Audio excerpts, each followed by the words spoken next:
Բարեգործական հիմնադրամի ստեղծման գաղափարը առաջացել է կարիքից, քանի որ Հայաստանի կառավարության կողմից բավարար աջակցություն չի ցուցաբերվում,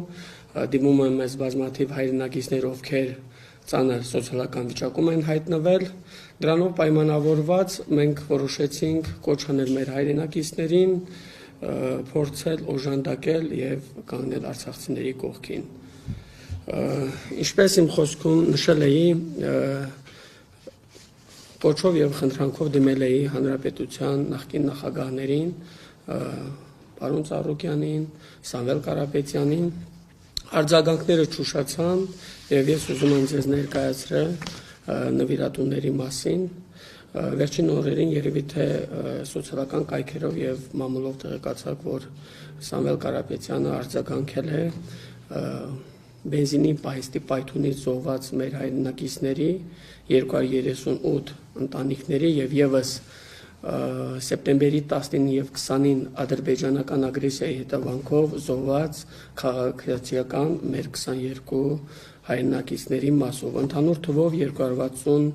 անդամների մասին է խոսքը, ուրեմն Կարապետյանները 50,000 դրամ աջակցություն են ցուցաբերել յուրաքանչյուրին, իմ խորին շնորհակալությունն եմ հայտնում Սամվել Կարապետյանին եւ իր թիմին, ինչպես նաեւ Արցախի ազատամարտիկների միությունը, հասարակական կազմակերպությունը 5 միլիոն դրամ է հատկացրել, Գագիկ Ծառուկյանը եւս գումար է հատկացրել 3 միլիոն դրամ, Լևոն Քոչարյանը 2 միլիոն դրամ է փոխանցել, ընդ որում ունենք պայմանավորվածություն պարբերաբար ցանկություն է հայտնել աջակցել այս ծրագրին, Արցախ բանկը 1 միլիոն 600,000 դրամ, Արջինին բանկը 3 ուսանողների ուսման վարձն է վճարել 1 միլիոն 330,000 դրամ, Սիրուշոն եւս արձագանքել է մեր կոչին 1 միլիոն դրամ է փոխանցել, մեր հայրենակիցներից ծնունդով մեր գյուղից Իսկանդարյան Իսկանդարը, ով ապրում է Ռուսաստանում, 474,000 դրամ է փոխանցել եւ ունենք հայրենակիցներ Արցախցի, ով ցանկացավ իր անունը հրապարակային ներկայացնեմ, այստեղ այս նույն գրասենյակում հանդիպել է արցախցի ընտանիքների հետ, 20 ընտանիքի յուրաքանչյուրին է փոխանցել, իմ խորին շնորհակալությունն եմ հայտնում եւ եւս մեկ անանուն քաղաքացի պայթունից զոհվածների երեխաների ուսման վճարներն է փոխանցել թվերի տեսքով $2,200։ Ընդհանուր պատկերը այս է եւ մենք փորձել ենք ամենակարևորի մասին կուզեմ նշել հանդիպումների ժամանակ ես նշել եմ, որ ճիշտ կլինի, որ իրենց խողովակներով փոխանցեն մեր հայրենակիցներին, այսինքն միասին մոնիտորինգ անենք, ներկայացնենք սոցիալական խմբերը, ինչպիսի խմբեր կան, ինչպես գիտեք, ամենից խոցելի խումբը երևի թե կարելի ասել պայթունի զոհվածների ընտանիքներն են, ովքեր կարգավիճակ չունեն, մինչ օրս Հայաստանի կառավարությունը մատների արանքով է նայում եւ առիթ ունեցել ենք հանդիպումներ ունենալու, դա այն ժամանակ էր, երբ որ ես դեռ պետնախարար չէի եւ խոստացան այս հարցին լուծում տալ, ընդ որում այդ հարցը մնաց այսպիսի բաց թողված վիճակում։ Մենք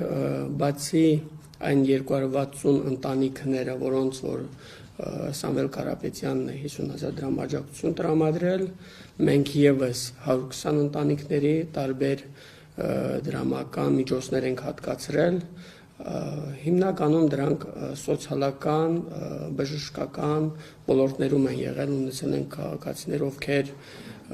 կարգավիճակ չունեն, բայց հայտնվել են ծանր իրավիճակում, հիվանդանոցում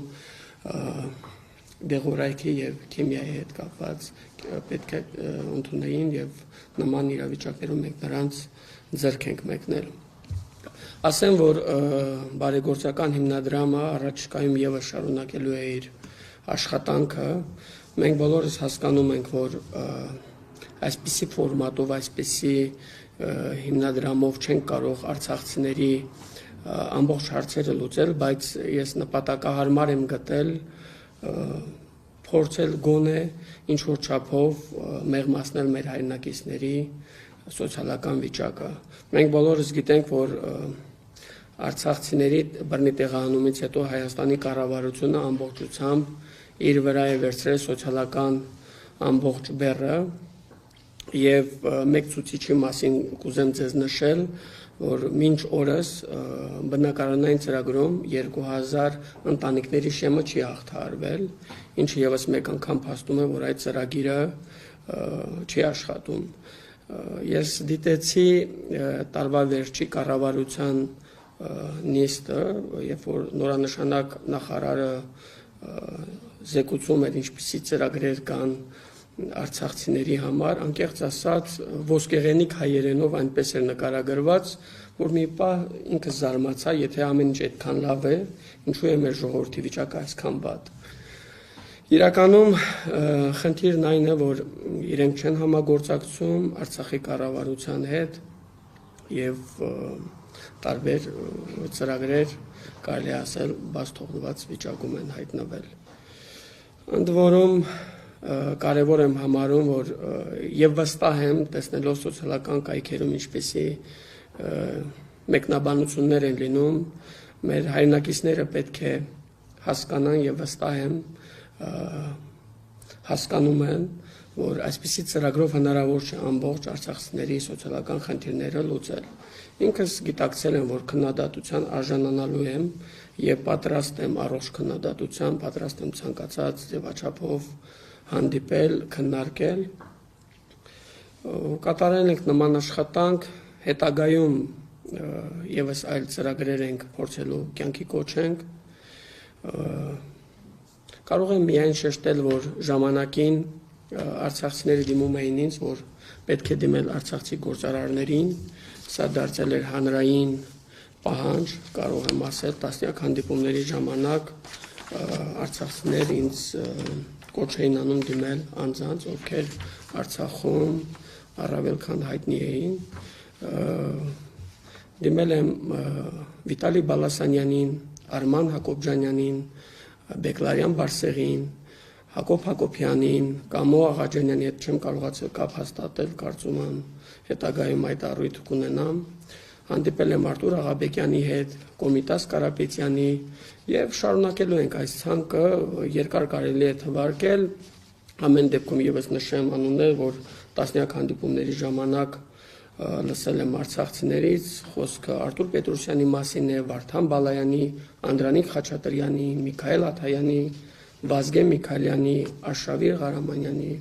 Մովսես Հակոբյանի, Իվան Ավանեսյանի եւ այս ցանկը կարելի է երկար թվարկել։ Արցախցիները դիմում են մեզ այն ակնկալիքով, որ այս մարդիկ կարող են իրենց օգնել եւ իմ խնդրանքս է որպես Արցախի պետական նախարար խնդրանքով կոչով դիմում եմ աջակցեն, պարտադիր չէ իհարկե բարեգործական հիմնադրամին նվիրատվություն կատարվի, կարող են նաև իրենք իրենց ձեռքով մեր հայրենակիցներին ուրեմն օգնել։ Անկեղծ ասած, այս ցանկից ոչ, սպասենք միգուցե հետագայում արձագանք կլինի։